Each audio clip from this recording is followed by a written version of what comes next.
My name is Elias Caulfield. I'm 35, the youngest son of a family that's always treated success like a bloodline trait. We grew up in Portland's West Hills, polished, private, pristine. My brother Gideon built a tech company before he turned 30. My sister Rowena curated a life so flawless it made news. And me? I've spent most of my adult life letting them believe I push paper in a courthouse basement. I let them laugh. I let them overlook me.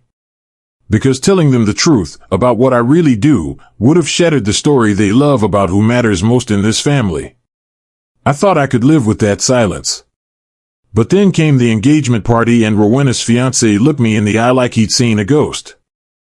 And just like that, the lie I'd lived in for years started bleeding out in front of everyone. The estate shimmered under fake string lights and real rain clouds. West Willamette didn't do subtle. Imported flowers, full catering staff, valet like a political fundraiser. I parked 2 blocks away. Keep it clean. Keep it short, I muttered to myself. Adjusted my collar. Didn't check my reflection. As I stepped through the front gate, I caught it, the flicker. A man in a gray coat, leaning against a black sedan across the street. Arms folded. Face half in shadow. I blinked. Gone. Elias. My mother's voice, clipped, polished, already in hostess mode. She handed me a folded napkin and gestured toward the drinks table. They're out of glasses. No hello. No how have you been? Just service. Rowena was center stage, surrounded by guests. Her dress was cream silk. Her hair was curated. The kind of curated that costs $900 and a 6-week wait list. She caught sight of me and smiled.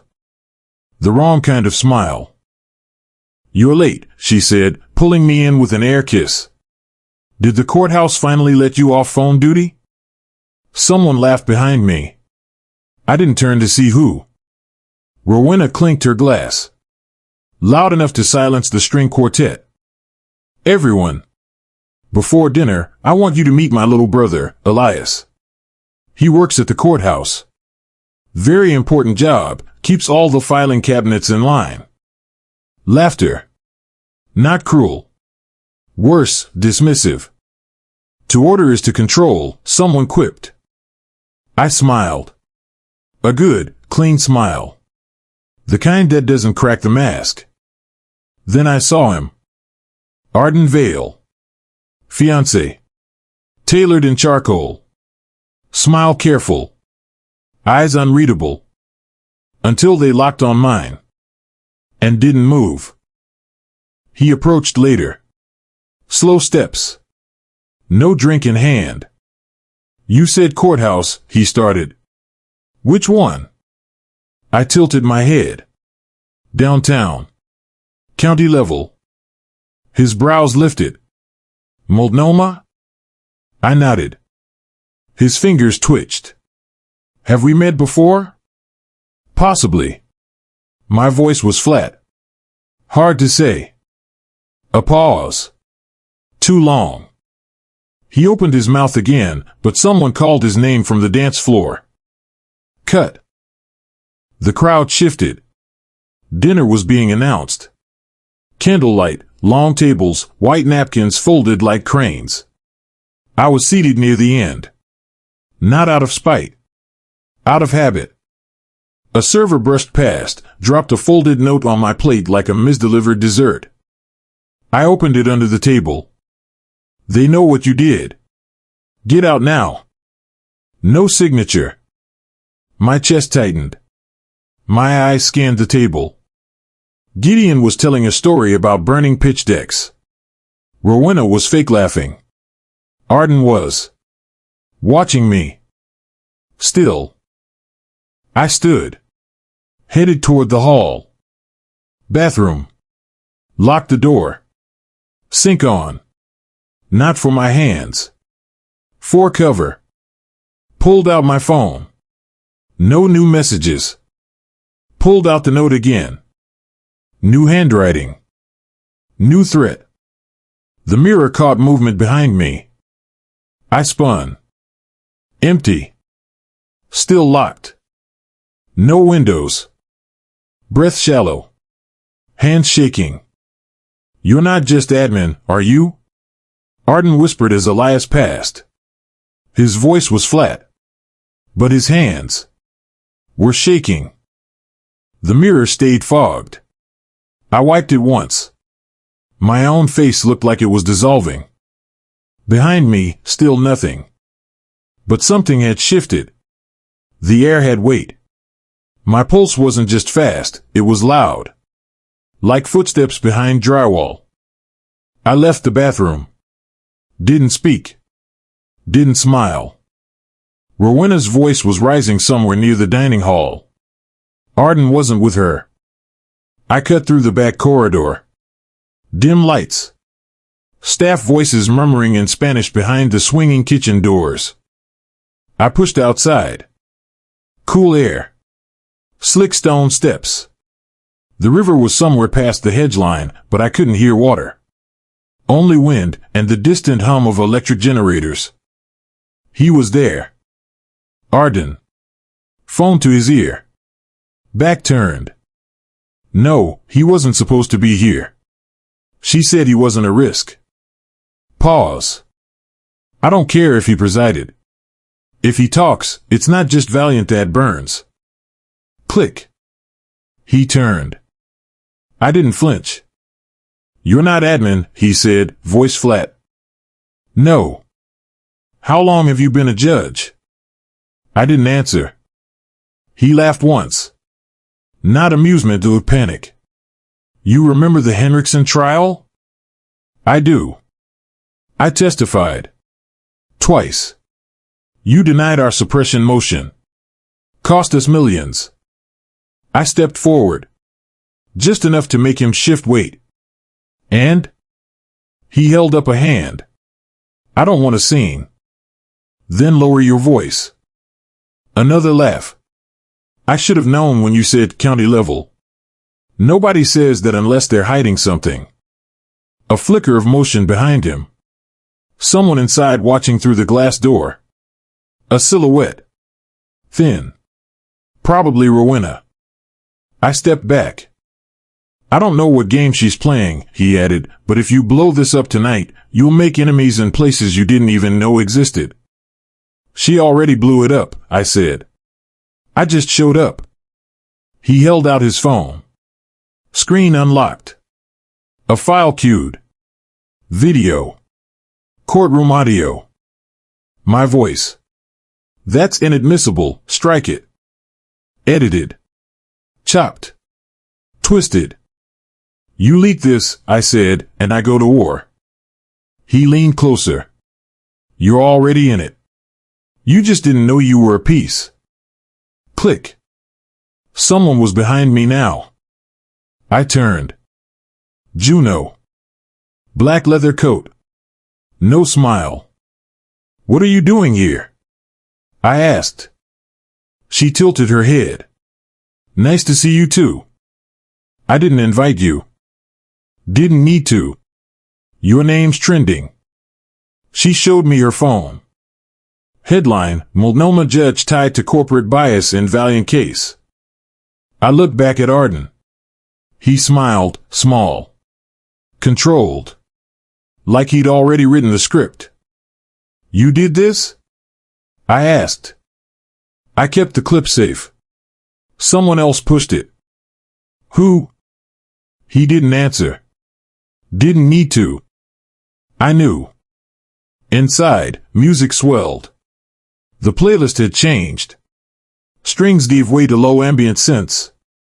It didn't match the mood. Or maybe it did. Rowena always said, Arden added, truth is just timing. Juno took my arm. We need to talk. Now. Cut. Back inside. The hallway was narrower than I remembered. Or maybe my shoulders were 10 years heavier. We stopped near the coat closet. She's known all along, Juno said. That you're a judge. That you ruled on Henriksen. I nodded. She never asked. She didn't need to. She found your appointment record last year. My breath caught. How? Public registry. She cross-checked the docket. She knew. Still spun the admin line. Why now? She thinks you're a threat. To what? Juno's mouth tightened. To her fiancé. To her access. To everything she built off Valiant's back. She got money? Lobbying contracts. Quiet ones. Rain hit the windows harder. Like a warning. She wants to stay invisible, I said. So she made me disappear instead. Juno's voice dropped. There's more. The video file, someone accessed your sealed hearing logs. Internal court data. You have a leak. A beat. You think it's Arden? I think it's someone working with him. Someone who knew what to pull. What to cut. A laugh echoed from the hall. Dinner was starting. I stepped out of the shadows. The dining room was a long glass box. Warm lighting. Crystal stemware. Cold smiles. Rowena clinked her glass. Again. Let's thank everyone for coming, she said, eyes scanning, voice syrup slick. Especially Elias, who we dragged away from his very important courthouse. Phone calls. Mild laughter. Maybe one day he'll even make it to the courtroom itself. I stood. All eyes turned. Arden's jaw flexed. Rowena froze. My voice was calm. Too calm. Some of us already have. Juno kicked my foot under the table. Too late. Arden cleared his throat. Actually, Elias. What do you really do at the courthouse? Silence. No music now. No clinking forks. Only breath. Eyes. History. I looked at my family. Then him. I'm a judge. They didn't gasp. They didn't speak. But something cracked. Quietly. If he remembers who I am, then someone else knows exactly what I did. Someone coughed. A fork clinked against porcelain. The string lights buzzed overhead like they were stalling for time. No one moved. Not even Rowena. My words were still hanging in the air, I'm a judge, and suddenly the whole room felt too small. Arden's jaw tightened. His glass dangled between his fingers, tilting, spilling a line of red onto the tablecloth. You're Judge Elias Caulfield, he asked slowly, voice hollow. No one breathed. I nodded. He stood abruptly, his chair scraping stone. You presided over the Henriksen trial. A statement, not a question. More eyes turned to me. The temperature dropped. I could feel it in my lungs. Arden's mouth twitched. You ruled against our preliminary injunction. That cost us. He stopped. Someone at the table, an older guest I didn't recognize, muttered, Wait. Henriksen? Wasn't that the case that? Arden cut him off. It was confidential. His voice was sharp now. Controlled. But barely. I stood still. You were fair, he continued, his tone shifting. Too fair. I remember thinking that. Funny. He said it like it was an accusation. Rowena's laugh broke through the tension like a false alarm. Oh my God, she said too loudly, waving her hand. You're kidding, right? He's not a judge. He answers phones. Nobody laughed. I didn't look at her. Arden didn't either. Juno leaned forward, elbows on the table, eyes locked on Arden. What's your problem? She asked. Arden didn't answer. He was staring at me like he was assembling a bomb and didn't know which wire would end him. You let her lie about you, he finally said. Why? Because silence is easier than permission, I said. And they never asked. The room twisted slightly. I could feel it, power shifting. Orbit realigning. Rowena's face flushed. Her mask cracked. You could have said something, she hissed. You never gave me the space to, I replied. You talked. They listened. That's not true. You made it true. Her fiancé was still staring. Then he blinked. A slow, hard blink. You denied our motion to suppress, he said again. But you allowed the digital exhibits. Because they were legally submitted. Chain of custody verified. He smiled. But it wasn't pleasant. Chain of custody, he repeated like a curse. You think that saved you? Someone else spoke up. My aunt. Rowena. Did you know he was a judge? Her silence was answer enough.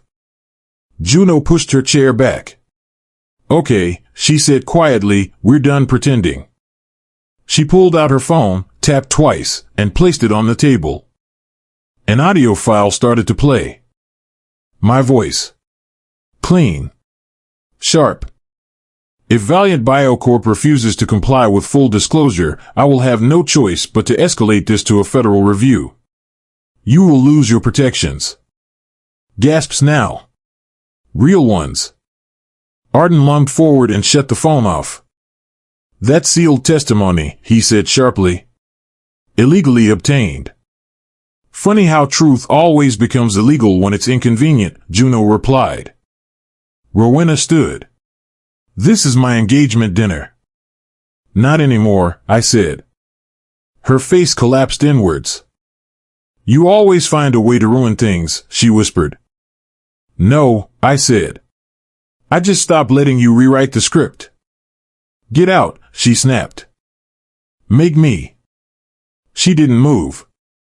Arden did. He stepped around the table and stood across from me. Close. Too close. If this story comes out again, he said low, you won't walk away clean. Is that a threat? He smiled with his teeth, not his eyes. It's a probability. The lights flickered again. Cut.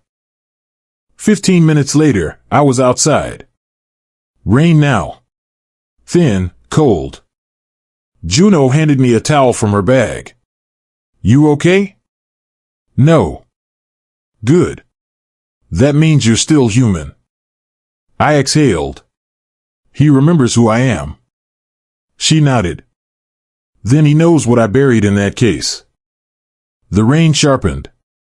Cold needles slicing through the dark. Juno and I stood by the gate. The Caulfield estate behind us pulsed like a hive, shifting light, low murmurs, tension coiled tight. Someone screamed at a caterer. Someone cried in the driveway. The party was fracturing. They won't forget that, she said. I didn't do it for them to remember. Juno pulled out her phone. Swiped. You need to see this. The screen lit up. An email thread. Attached file. Subject, suppressed exhibit 19B. Sender, rowena.c@atlantaconsulting.org. I froze. She pulled court-locked evidence, Juno said. This wasn't just a family cover-up. She accessed sealed exhibits and gave them to Arden. That's federal offense territory. Exactly. Cut scene. Inside, the hallway glowed gold and ghostly. My shoes left prints across the marble as I entered the study. Books lined the walls, untouched. Rain tapped glass in irregular patterns, like code. Arden was there. Alone. Scotch in hand. Tie loosened. Watching the flames dance in the fireplace. You lied to me, I said. He didn't flinch. No. I omitted details. That file, Exhibit 19B, never left the internal drive. He sipped. Did you think she didn't know? Rowena had no clearance. Money buys clearance. Or at least complacency. I stepped closer. The fire reflected in the glass between us. You're blackmailing a sitting judge. I'm protecting investments. Yours included. My name isn't on any of this. He turned. Face blank. It doesn't have to be. The air collapsed between us. Say it, I said. You doctored the exhibit. You rigged the motion. He chuckled once. Cold. Rigged is such an aggressive word. We adjusted the narrative. Like any good story. There's a difference between narrative and perjury. And there's a difference between law and truth.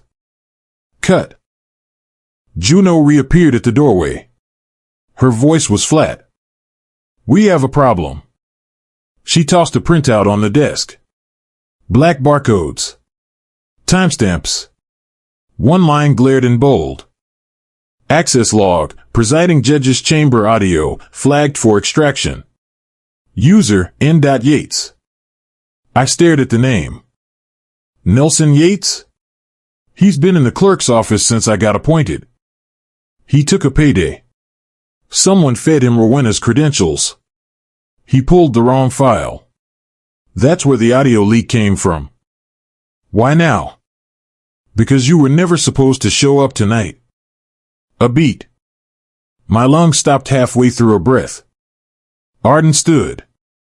Voice calm. Leave it alone. No. Don't be a martyr, Elias. There's no glory in silence anymore. Cut.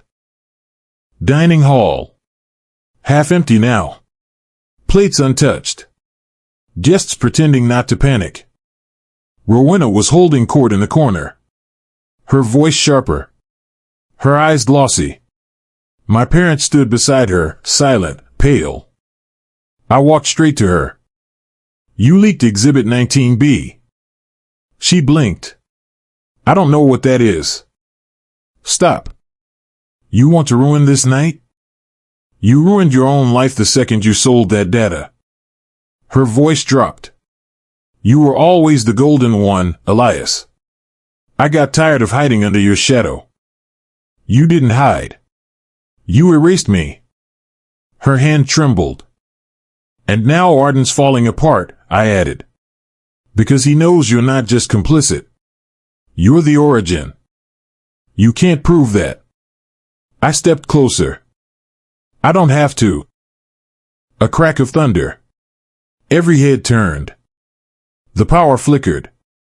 Once. Twice. Then darkness. Screams. Clattering glasses. Someone stumbled into a chair. Red emergency lights kicked in, low, sinister, casting everyone in ghost light. And through the dim, a figure outside the glass wall. Watching. Motionless. I froze. Juno whispered behind me. Someone's here. I pushed out the side door.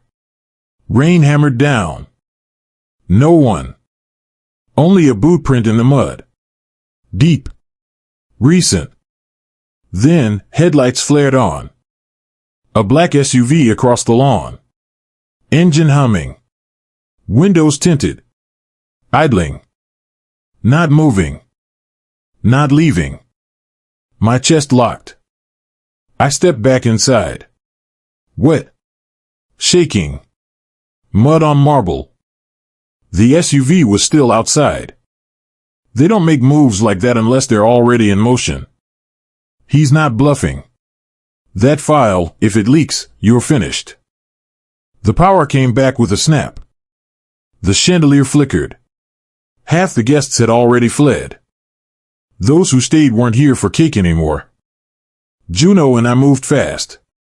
We cut across the ballroom, through the wine hall, into the service corridor. No one stopped us. People don't stop storms when they're already drowning in them. She keyed open the side door. We need the original audio. Tonight. The court drive is firewalled. We don't need permission, she said. We need proof. Cut. Downtown. Midnight. The courthouse glowed sterile under sodium lights. Security barely blinked. My ID badge still worked. For now. Inside, the air was cold. Artificial. As if truth didn't breathe here anymore. My office smelled like dust and silence. Juno plugged into the encrypted drive. Typed fast. Pulled up sealed archive logs. Exhibit 19B. Timestamped.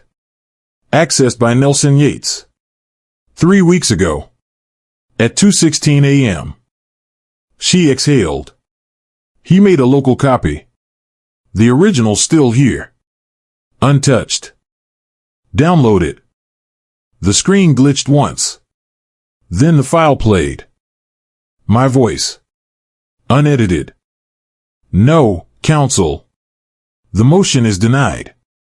And let the record show Valiant's alteration of internal data is now part of a federal complaint. That's it, Juno whispered. The real record. They cut the part where you exposed them. We burned it to 3 drives. 1 for court. 1 for press. 1 for backup.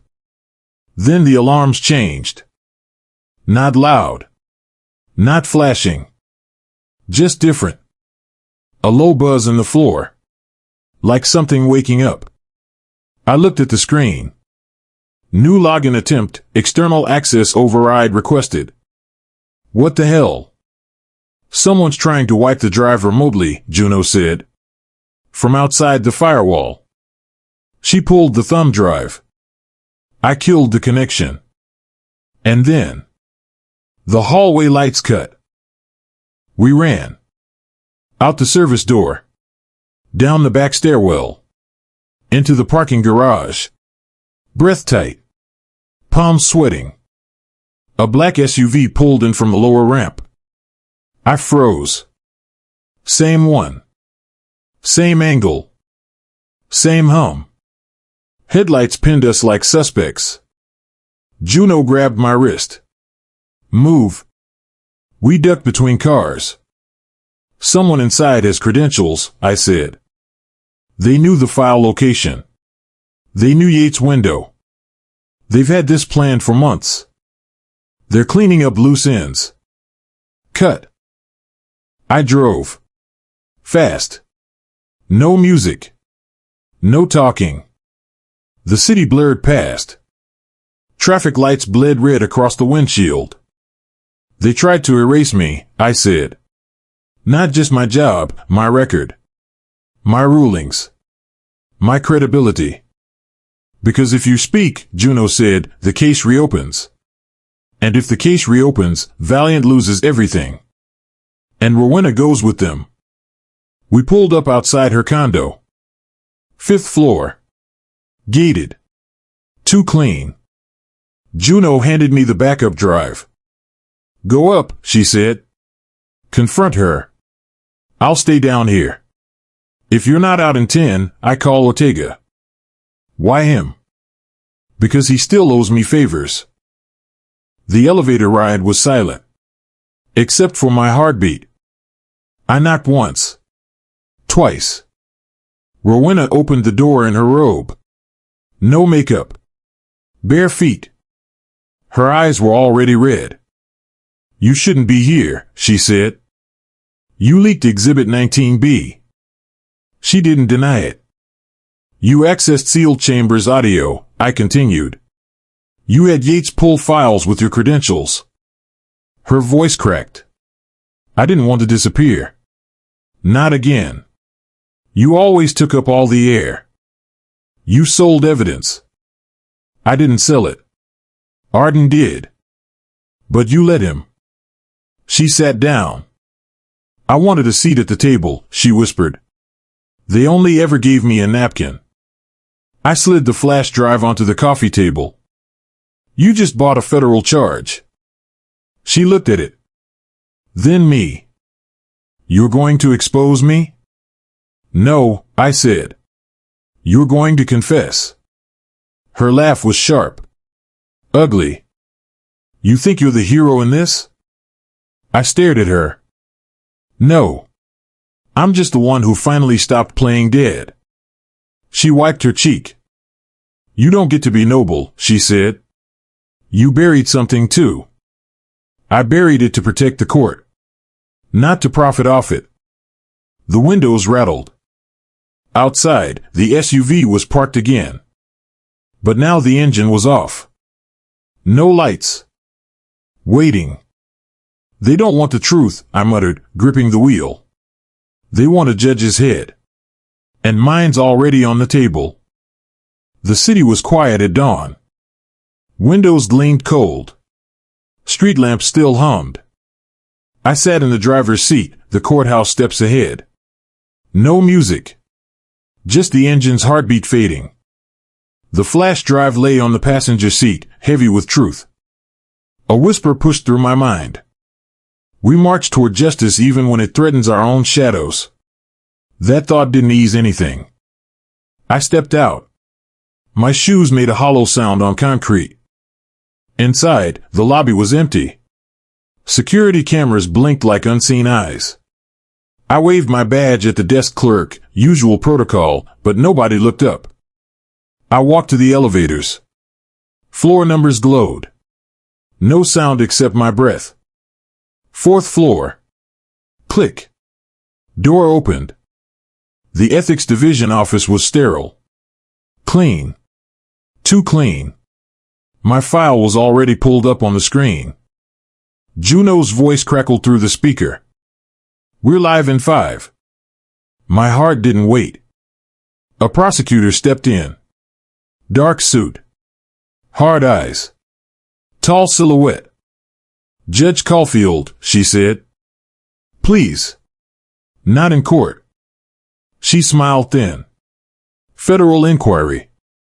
Your name was mentioned in a press release this morning.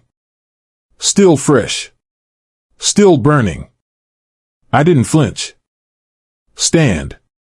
A tap on the keyboard. Exhibits appeared. Original audio. Timestamped. Uncut transcript of Henriksen versus Valiant. And below it, another file. Rowena Caulfield's confession. Audio recorded at 2:42 a.m. Her voice, unguarded. I wanted to matter. Not in his shadow. Not in his courtroom. Not in anything that bore his name. My jaw locked. A knock. Juno walked in. No coat. No restraint. Eyes bright with something fierce. Good morning, she said. The prosecutor nodded. We have reason to believe the exhibit leak was intentional, she said. You, Elias Caulfield, have provided evidence that could reopen a federal suppression order. I exhaled. The integrity of the court is at stake, I said. So is the public's trust.